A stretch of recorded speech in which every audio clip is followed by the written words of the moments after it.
Times of darkness are certainly part of our journey in this life.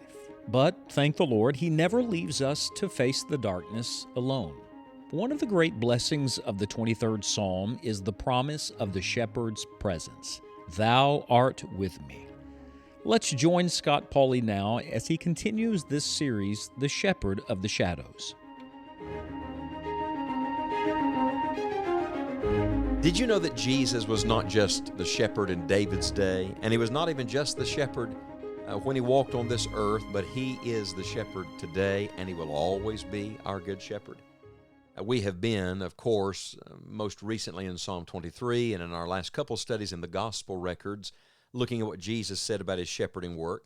And there are other references. For example, the Bible says of our Lord Jesus at the end of His life, Matthew 26, verse 31, that He would be smitten, the shepherd would be smitten, and the sheep would be scattered. It was prophetic of His crucifixion and the scattering of those disciples for a season.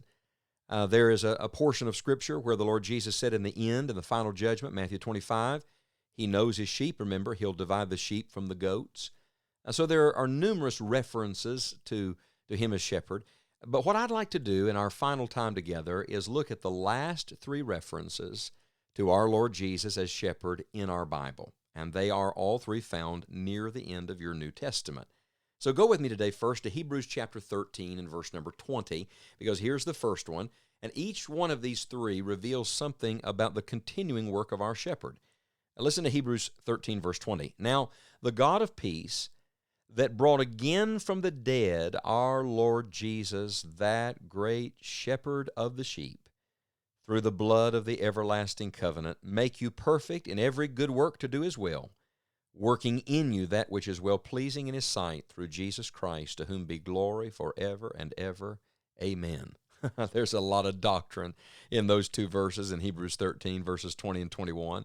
But did you hear the expression?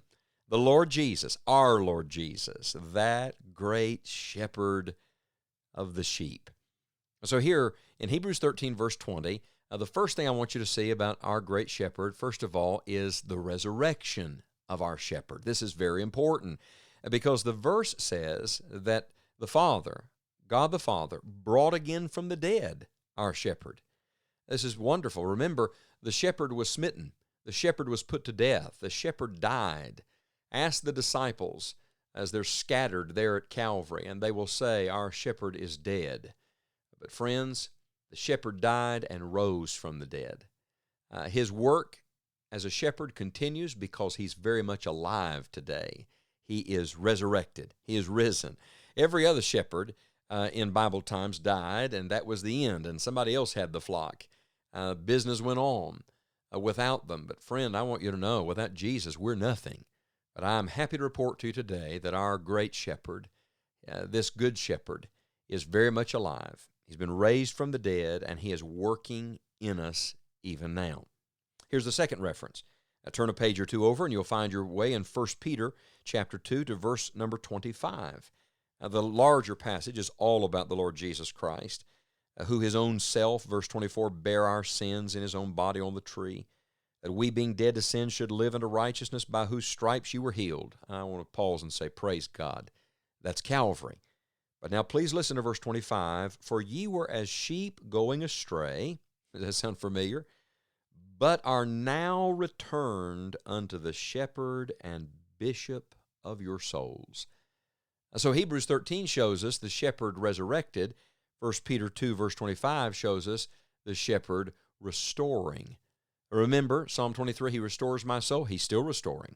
As surely as He restored David's soul, as surely as He restored Peter after his fall, as surely as He restored Thomas after his doubting, as surely as He restored all those disciples after they were scattered, He is continuing to restore people today.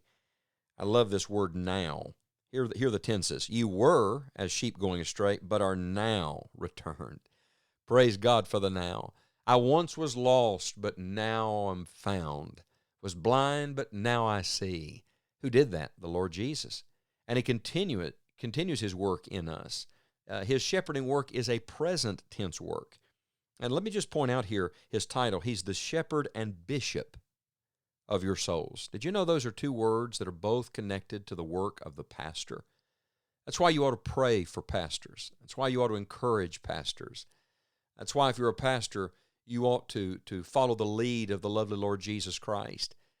Because think of this, he allowed pastors to share his title, to share this name, to share this beautiful expression, shepherd and bishop.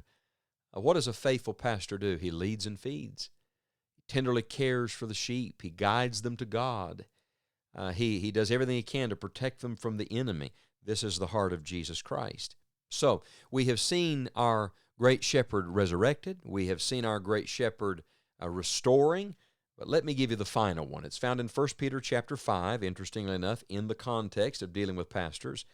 And we read this in 1 Peter 5, verse 4, "And when the chief shepherd shall appear, ye shall receive a crown of glory that fadeth not away." Oh, this is precious to me.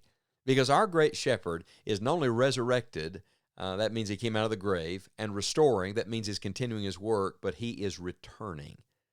Think of this, the final mention in the Bible to our Lord Jesus as shepherd is connected to his second coming. Can I tell you what Jesus is getting ready to do? He's getting ready to gather the whole flock together.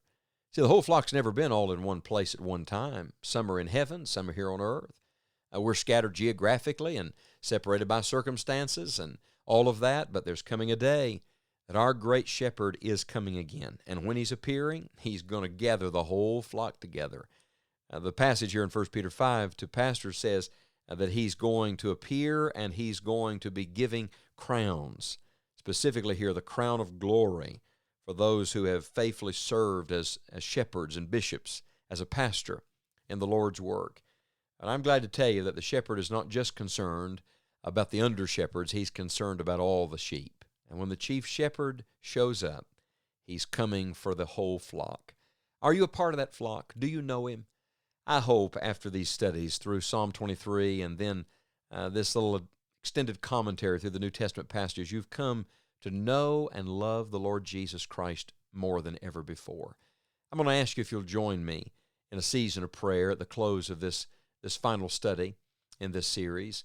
If you've never asked the Lord Jesus to be your personal Savior, could I invite you right where you are to pause and just cry out to the Lord from your heart? Invite the Lord Jesus Christ into your life. Repent of your sin and believe on Jesus, and he will save you, friend. Based on what the Word of God teaches, the Good Shepherd who gave his life for the sheep wants to give you eternal and abundant life right now if you'll receive him. And if you're a believer, as I am, I must tell you, my heart is warmed and thrilled thinking about the continuing work of the Good Shepherd in my life and the fact I'm getting ready to see him. Would you talk to your shepherd for just a moment? He's been speaking to you through his word and by his Spirit. Would you just take a moment and talk to him and tell him you love him and yield yourself afresh to his leading in your life? He's the shepherd in the shadows. In dark days, we are following the one who knows the path. He has been down it. He's gone to the end of it and come back for us. Praise God, we can follow him all the way to the Father's house. Lord Jesus, thank you for your shepherding work in my life. Thank you for the goodness and mercy that's following us all of our days. Thank you that we will dwell with you in the house of the Lord forever. Good Shepherd, we love you. Thank you for loving us first. Thank you for giving your life for us and giving your life to us. Now help us to follow in your steps today. Even so, come quickly, Lord Jesus. In Christ's name, amen.